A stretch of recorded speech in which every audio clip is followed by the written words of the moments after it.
साई राम, ओम साई राम, ओम साई राम, ओम साई राम। अध्याय 22 सर्पविष से रक्षा। पहला श्री बाला साहेब मिरिकर, दूसरा श्री बापू साहेब बूटी, तीसरा श्री अमीर शक्कर, चौथा श्री हिमाड़ पंत, पांचवा बाबा के विचार, बाबा के सर्प मरने पर सलाह। श्री साईं बाबा का ध्यान कैसे किया जाए, उस सर्वशक्तिमान की प्रकृति अगाध है जिसका वर्णन करने में वेद और सहस्त्रमुखी शेषनाग भी अपने को असमर्थ पाते हैं।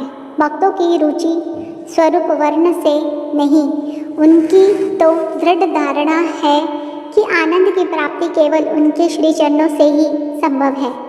उनके चरण कमलों के ध्यान के अतिरिक्त उन्हें अपनी जीवन के सर्वोच्च लक्ष्य की प्राप्ति का अन्य मार्ग विदित ही नहीं। हिमाड़ पंत भक्ति और ध्यान का जो एक अति सरल मार्ग सुझाते हैं वह है कृष्ण पक्ष के आरंभ होने पर चंद्र कलाएं दिन प्रतिदिन घटती जाती हैं तथा उनका प्रकाश भी क्रमश क्षीण होता जाता है और अंत में अमावस्या के दिन चंद्रमा के पूर्ण विलीन रहने पर चारों ओर निशा का भयंकर अंधेरा छा जाता है। परंतु जब शुक्ल पक्ष का प्रारंभ होता है तो लोग चंद्र दर्शन के लिए अति उत्सुक हो जाते हैं। इसके बाद द्वितीय को जब चंद्र अधिक स्पष्ट नहीं होता तब लोगों के वृक्ष की दो शाखाओं के बीच से चंद्र दर्शन के लिए कहा जाता है और जब इन शाखाओं के बीच उत्सुकता और ध्यानपूर्वक देखने का प्रयत्न किया जाता है तो दूर क्षितिज पर छोटी सी चंद्र रेखा के दृष्टिगोचर होते ही मन अति प्रफुल्लित हो जाता है। इसी सिद्धांत का अनुमोदन करते हुए हमें बाबा की श्री दर्शन का भी प्रयत्न करना चाहिए। बाबा के चित्र की ओर देखो, आह कितना सुंदर है। वे पैर मोड़कर बैठे हैं और दाहिने पैर बाएं घुटने पर रखा गया है। बाएं हाथ की उंगलियां दाहिने चरण पर फैली हुई हैं। दाहिने पैर के अंगूठे पर तर्जनी और मध्यमा उंगलियां फैली हुई हैं। इस आकृति से बाबा समझा रहे हैं कि यदि तुम्हें मेरे आध्यात्मिक दर्शन करने की इच्छा हो तो अभिमान शून्य और विनम्र होकर उक्त दो उंगलियों के बीच से वे मेरे चरण के अंगूठे का ध्यान करो, तब कहीं तुम उस सत्य स्वरूप का दर्शन करने में सफल हो सकोगे। भक्ति प्राप्त करने का यह सबसे सुगम पथ है। अब एक क्षण श्री साईं बाबा की जीवनी का अवलोकन करें। साईं बाबा के वास से ही शिरडी तीर्थ स्थल बन गया है। चारों ओर से लोगों की भीड़ वहां प्रतिदिन बढ़ने लगी तथा धनी और निर्धन सभी को किसी न किसी रूप में लाभ पहुंचा रहा है। बाबा के असीम प्रेम, अनेक अद्भुत ज्ञान भंडार और सर्वव्यापकता का वर्णन करने की समर्थ किसे है? धन्य तो वही है जिसे कुछ अनुभव हो चुका है। कभी कभी वे भ्रम में निमग्न रहने के कारण दीर्घ मौन धारण कर लिया करते थे। कभी दृष्टांत देते तो कभी हास्य विनोद किया करते थे। कभी सरल चित्त रहते तो कभी क्रोधित भी हो जाया करते थे। भक्तों को उनके मुखमंडल के अवलोकन, वार्तालाप करने और लीलाएं सुनने की इच्छाएं सदा अतृप्त ही बनी रहती। फिर भी हम फूले न समाते थे। जलवृष्टि के करणों की गणना की जा सकती है। वायु को भी चर्म की थैली में संचित किया जा सकता है, परंतु बाबा की लीलाओं का कोई भी अंत न पा सकता। अब उन लीलाओं में से एक लीला का यह दर्शन करें। भक्तों के संकटों के घटित होने पूर्व बाबा उपयुक्त अवसर पर किस प्रकार उनकी रक्षा किया करते थे। श्री बाला साहेब मिरिकर, जो सरदार काकत साहेब के सुपुत्र तथा कोपरगांव के मामलादार थे, एक बार दौरे पर चितली जा रहे थे। तभी मार्ग में वे साईं बाबा के दर्शनार्थ शिरडी पधारे। उन्होंने मस्जिद में जाकर बाबा की चरण वंदना की और सदैव की भांति सुस्त तथा अन्य विषयों पर चर्चा की। बाबा ने उन्हीं चेतावनी देकर कहा कि जहाँ तुम बैठो हो वही द्वारका माई है। जो उसकी गोद में बैठता है वह अपने बच्चों के समस्त दुखों का और कठिनाइयों को दूर कर देती है। यह मस्जिद माई परम दयालु है। सरल हृदय भक्तों के तो वह माँ है और संकटों में उनकी रक्षा अवश्य करेगी। जो उनकी गोद में एक बार बैठता है उसकी समस्त कष्ट दूर हो जाते हैं। जो उसकी छत्र छाया में विश्राम करता है उसे आनंद और सुख की प्राप्ति होती है। तदुपरांत बाबा ने उन्हें उदी देकर अपना वध हस्त उनके मस्तक पर रख आशीर्वाद किया। जब श्री बाला साहब जाने के लिए उठ खड़े हुए तो बाबा बोले कि क्या तुम लंबे बाबा अर्थात सर्प से परिचित हो? और अपनी बाई मुट्ठी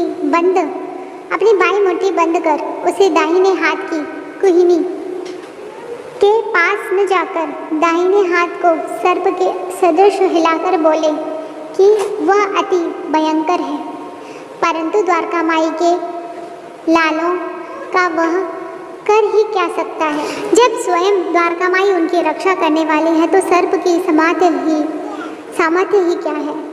वहाँ उपस्थित लोग उनका इसका अर्थ तथा मेडिकर को इस प्रकार चेतावनी देने का कारण जानना चाहते थे, परंतु पूछने का साहस किसी में भी न था। बाबा ने श्यामा को बुलाया और बाला साहेब के साथ जाकर चितली यात्रा का आनंद लेने की आज्ञा दी। तब श्यामा ने जाकर बाबा का आदेश बाला साहेब को सुनाया। वे बोले, मार्ग में असुविधाएं बहुत हैं, अतः आपको व्यर्थ ही कष्ट उठाना उचित नहीं है। बाला साहेब ने जो कुछ कहा वह श्यामा ने बाबा को बतलाया। बाबा बोले कि अच्छा ठीक है, न जाओ, सदैव उचित अर्थ ग्रहण कर श्रेष्ठ कार्य ही करना चाहिए। जो कुछ होने वाला है सो तो होकर ही रहेगा। बाला साहब ने पुनः विचार कर श्यामा को अपने साथ चलने के लिए कहा। तब श्यामा पुनः बाबा की आज्ञा प्राप्त कर बाला साहब के साथ टांगे में रवाना हो गए। वे 9 बजे चितली पहुँचे और मारुति मंदिर में जाकर ठहरे। ऑफिस के कर्मचारीगण अभी नहीं आए थे, इस कारण वे यहाँ वहाँ की चर्चाएं करने लगे। बाला साहब दैनिक पत्र पढ़ते हुए चटाई पर शांतिपूर्वक बैठे थे। उनकी धोती का ऊपरी सिरा कमर पर पड़ा हुआ था और उसी के एक भाग पर एक सर्प बैठा हुआ था। किसी का भी ध्यान उधर न था। वह सी करता हुआ आगे रेंगने लगा। यह आवाज़ सुनकर चपरासी दौड़ा और लालटेन ले आया। सर्प को देखकर वह सांप कहकर उच्च स्वर में चिल्लाने लगे। तब बाला साहब अति भयभीत होकर कांपने लगे। श्यामा को भी आश्चर्य हुआ। तब वे तथा अन्य व्यक्ति वहाँ से धीरे से हटे और अपने हाथ में लाठियाँ ले ली। सर्प धीरे धीरे कमर से नीचे उतर आया। तब लोगों ने उसका तत्काल ही प्राणांत कर दिया। जिस संकट की बाबा ने भविष्यवाणी की थी वह टल गया और साईं चरणों में बाला साहब का प्रेम दृढ़ हो गया। बापू साहब बूटी। एक दिन महान ज्योतिषी श्री नाना साहब डेंगले ने बापू साहब बूटी से, जो उस समय शिरडी में ही थे, कहा, आज का दिन तुम्हारे लिए अत्यंत अशुभ और तुम्हारे जीवन को संकटप्रद है। यह सुनकर बापू साहब बड़े अधीर हो उठे। जब सदैव की भांति वे बाबा के दर्शन करने गए तो वे बोले कि ये नाना क्या कहते हैं? वे तुम्हारी मृत्यु की भविष्यवाणी कर रहे हैं, परंतु तुम्हें भयभीत होने की किंचित मात्रा भी आवश्यकता नहीं है। इनसे दृढ़पूर्वक कह दो कि अच्छा देखें काल मेरा किस तरह अपहरण करता है। जब संध्या समय बाबू अपने शौच गृह में गए तो वहाँ उन्हें एक सर्प दिखाई दिया। उनके नौकर ने भी सर्प को देख लिया और उसने उसे मारने को एक पत्थर उठाया। बापू साहब ने एक लंबी लकड़ी मंगवाई, परंतु लकड़ी आने से पूर्व ही वह सांप दूर पर रेंगता हुआ दिखाई दिया और तुरंत ही दृष्टि से ओझल हो गया। बाबू साहब को बाबा के अभयपूर्ण वचनों का स्मरण हुआ और बड़ा ही संतोष हुआ। अभी शक्कर कोरहाले गांव का निवासी था, जो कोपरगांव तालुका में है। वह जाति का कसाई था और बांद्रा में दलाली का धंधा किया करता था। वह प्रसिद्ध व्यक्तियों में से एक था। एक बार वह गठिया रोग से अधिक कष्ट पा रहा था। जब उसे खुदा की स्मृति आई, तब काम धंधा छोड़कर वह शिरडी आया और बाबा से रोग निवृत्ति की प्रार्थना करने लगा। तब बाबा ने उसे चावड़ी में रहने की आज्ञा दे दी। चावड़ी उस समय एक अस्वास्थ्य कारक स्थान होने के कारण इस प्रकार के रोगियों के लिए सर्वथा अयोग्य थी। गांव का अन्य कोई भी स्थान उसके लिए बेहतर होता, परंतु बाबा के शब्द तो निर्णयात्मक तथा मुख्य औषधि स्वरूप थे। बाबा ने उसे मस्जिद में न आने दिया और चावड़ी में ही रहने की आज्ञा दी। वहाँ उसे बहुत लाभ हुआ। बाबा प्रातः और सायंकाल चावड़ी से निकलते थे तथा एक दिन के अंतर से जुलूस के साथ वहाँ आते और वहीं विश्राम किया करते थे। इसलिए अमीर को बाबा के सानिध्य सरलतापूर्वक प्राप्त हो जाया करता था। अमीर वहाँ पूरे 9 मास रहा। जब किसी अन्य कारणवश उसका मन उस स्थान से उब गया, तब रात्रि में वह चोरी से उस स्थान को छोड़कर कोपरगांव की धर्मशाला में जा ठहरा। वहाँ पहुंचकर उसने वहाँ एक फकीर को मरते हुए देखा, जो पानी मांग रहा था। अमीर ने उसे पानी दिया, जिसे पीते ही उसका देहांत हो गया।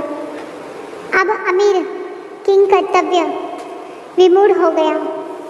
उसे विचार आया कि अधिकारियों को इसकी सूचना दे दूं, तो मैं ही मृत्यु के लिए उत्तरदायी ठहराया जाऊंगा। और प्रथम सूचना पहुंचाने के नाते कि मुझे अवश्य ही इस विषय की अधिक जानकारी होगी, सबसे प्रथम मैं ही पकड़ा जाऊंगा। तब बिना आज्ञा शिरडी छोड़ने की उतावली पर उसे बड़ा पश्चाताप हुआ। उसने बाबा से मन ही मन प्रार्थना की कि और शिरडी लौटने का निश्चय कर उसी रात्रि बाबा का नाम लेते हुए पाँव फटने से पूर्व ही शिरडी वापस पहुंचकर चिंता मुक्त हो गया। फिर वह चावड़ी में बाबा की इच्छा और आज्ञा अनुसार ही रहने लगा और शीघ्र ही रोग मुक्त हो गया। एक समय ऐसा हुआ कि अधर्ध रात्रि को बाबा ने जोर से पुकारा कि ओ अब्दुल, कोई दुष्ट प्राणी मेरे बिस्तर पर चढ़ रहा है। अब्दुल ने लालटेन लेकर बाबा का बिस्तर देखा, परंतु वहाँ कुछ भी न था। बाबा ने ध्यानपूर्वक सारे स्थान का निरीक्षण करने को कहा और वे अपना सटका भी जमीन पर पटकने लगे। बाबा की यह लीला देखकर अमीर ने सोचा कि हो सकता है कि बाबा को किसी सांप ने आने की शंका हुई है। दीर्घकाल तक बाबा की संगति में रहने कारण अमीर को उनके शब्दों और कार्यों का अर्थ समझ में आ गया था। उन्होंने अपने बिस्तर के पास कुछ रेंगता हुआ देखा। तब उन्होंने अब्दुल से बत्ती मंगवाई और एक सांप को कुंडली मारे हुए वहाँ बैठा देखा, जो अपना फन हिला रहा था। फिर वह सांप तुरंत ही मार डाला गया। इस प्रकार बाबा ने सम्यक सूचना देकर अमीर के प्राणों की रक्षा की। हेमाड़पंथ, बिच्छू और सांप। पहला, बाबा की आज्ञा अनुसार काका साहेब दीक्षित की एकनाथ महाराज के 2 ग्रंथों भागवत और भावार्थ रामायण का नित्य पारायण किया करते थे। एक समय जब रामायण का पाठ हो रहा था, तब श्री हेमाड़पंथ श्री श्रोताओं में सम्मिलित थे। अपनी माँ के आदेशानुसार किस प्रकार हनुमान ने श्री राम की महानता की परीक्षा ली, यह प्रसंग चल रहा था। जब श्रोता जन मंत्रमुग्ध हो रहे थे तथा हेमाड़पंथ की भी वही स्थिति थी। पता नहीं कहाँ से एक बड़ा बिच्छू उनके ऊपर आ गिरा और उनके दाहिने कंधे पर बैठ गया, जिसका उन्हें कोई भान तक न हुआ। ईश्वर को श्रोताओं की रक्षा स्वयं करनी पड़ती है। अचानक ही उनकी दृष्टि कंधे पर पड़ गई।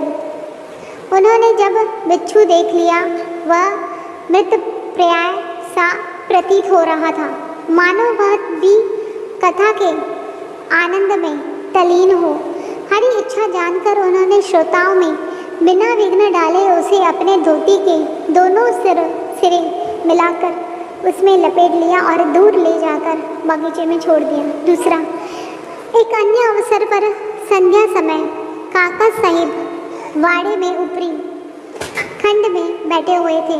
तभी एक सांप खिड़की की चौखट के एक छिद्र में से भीतर घुस आया और कुंडली मारकर बैठ गया। बत्ती लाने पर पहले तो वह थोड़ा चमका, फिर वही चुपचाप बैठा रहा और अपना फन हिलाने लगा। बहुत से लोग छड़ी और डंडा लेकर वहां दौड़े, परंतु वह एक ऐसे सुरक्षित स्थान पर बैठा था जहां उसे किसी के प्रहार का कोई भी असर न पड़ता था। लोगों का शोर सुनकर वह शीघ्र ही उसी छिद्र में से अदृश्य हो गया। तब कहीं सब लोगों की जान में जान आई। बाबा के विचार। एक भक्त मुक्ताराम कहने लगा कि चलो अच्छा ही हुआ जो एक जीव बेचारा बच गया। श्री हिमाड़पंत ने उसकी अवहेलना कर कहा कि सांप को मारना ही उचित है। इस कारण इस विषय पर वाद विवाद होने लगा। एक का मत था कि सांप तथा उसके सदृश जंतुओं को मार डालना ही उचित है, किंतु दूसरे का इसके विपरीत मत था। रात्रि अधिक हो जाने के कारण किसी निष्कर्ष पर पहुंचे बिना ही उन्हें विवाद स्थगित करना पड़ा। दूसरे दिन यह प्रश्न बाबा की समक्ष लाया गया। तब बाबा निर्णयात्मक वचन बोले कि सब जीवों में और समस्त प्राणियों में ईश्वर का निवास है, चाहे वह सांप हो या बिच्छू। वे ही इस विश्व के नियंत्रण करता है और सब प्राणी सांप, बिच्छू इत्यादि उनकी आज्ञा का ही पालन किया करते हैं। उनकी इच्छा के बिना कोई भी दूसरों को हानि नहीं पहुंचा सकता। समस्त विश्व उनके अधीन है तथा स्वतंत्र कोई भी नहीं है। इसलिए हमें सब प्राणियों में से दया और स्नेह करना चाहिए। वैमनस्य या संहार करना छोड़कर शांत चित्त से जीवन व्यतीत करना चाहिए। ईश्वर सबका ही रक्षक है। श्री सद्गुरु साईनाथ परमस्तु शुभम भवतु। सप्ताह परायण तृतीय विश्राम। श्री सच्चिदानंद सद्गुरु साईनाथ महाराज की जय। श्री सच्चिदानंद सद्गुरु साई करणानंद महाराज की जय। श्री सच्चिदानंद सद्गुरु जगत गुरु बाल योगीराज साई नारायण महाराज की जय। साई लीलावती माता की जय। ओम